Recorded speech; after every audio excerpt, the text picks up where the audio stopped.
We got that new JJK trailer, and it's looking so sweet. Sweet like some honey buns with the side of sour cream and mangoes from the Caribbeans. You can call this video LARP if you want to. I've not seen none of the manga. I'ma be honest, this is just straight the YouTube Shorts method. This is that I can't be just reading the manga, so I just watch the AI voiceover YouTube Shorts method. Until this day, he ain't failed me. But regardless, I'm gonna be breaking this down for you. The fights that's gonna be happening and the little sneak peeks. And obviously 1,000 pounds of spoilers ahead. I don't care if you call this thing LARP. This is just an expression of what Kobe said. The greatest to ever do it. Are you a different animal and the same beast? You would have thought I just put some random words together. Nah, your GOAT Kobe said that, not me. This clears the borders between YouTube Shorts method and read the manga.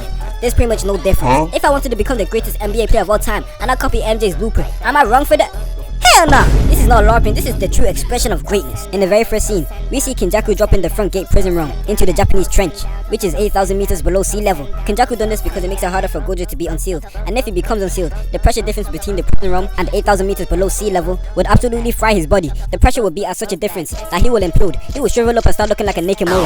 Mind you, this is all YouTube Shorts knowledge. Then the next scene is one of the best fights in all of JJK, Kashimo versus Hikaru. This is the most back and forth fight you're ever gonna see in JJK. They were getting hit with the best type of moves, and it still shrugged off. Either of them should have died like 1,000 times while fighting. I'm talking about punching my G516 right between both of your eyebrows. I'm talking about giving you a wedgie to your booty hole, got friction burns and stretch marks, and still being like, I'm all good. This fight was so intense that for 4 minutes, Hikaru literally became immortal. Yes, he cannot die. And let me tell you how back and forth this is. You would have thought there was no way you can bypass immortality. Kashimo broke down his immortality and understood that it was just instant regeneration using his RCT. RCT comes from the brain. So in order to use RCT, you have to initially go through the brain. And guess what Kashimo's next move was? Kashimo was trying to blow his brains out. Trying to make his head do a 360 like 360 Jeezy. This fight is better than any solo leveling fight you've ever seen. More intense than any solo leveling fight you've ever seen. This is coming from someone that just made a solo leveling video. Now start supporting black people and check out my video. Now in the next scene, we got Maki versus Cursed Spirit Noya. Yes, the cousin crusher came back from the dead to crush her cousin. She goes on a little training arc. In this fight, this is when Maki becomes equal to Toji. I think this is the first time we see a truly sentient cursed spirit. Noya retained his memories and even his cursed technique. And even his will to beat women. And he probably still wants to make bipolar babies.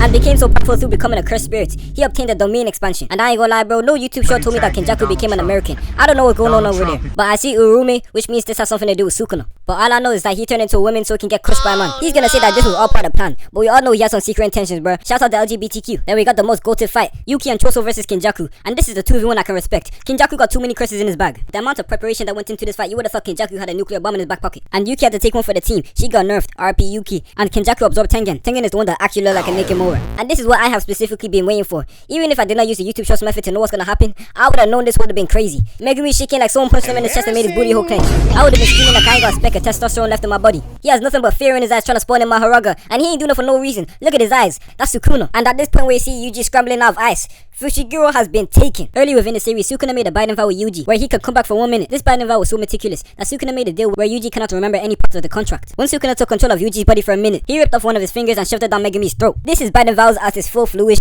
That thing ain't got no cap to it. Sukuna have been waiting for the moments for him to abduct Megumi's body all this time, in the most insane way possible. Anyways, bro, that's everything out of the JJK trailer. This is YouTube Shorts at its full fruition. I know dang near everything that there is to know.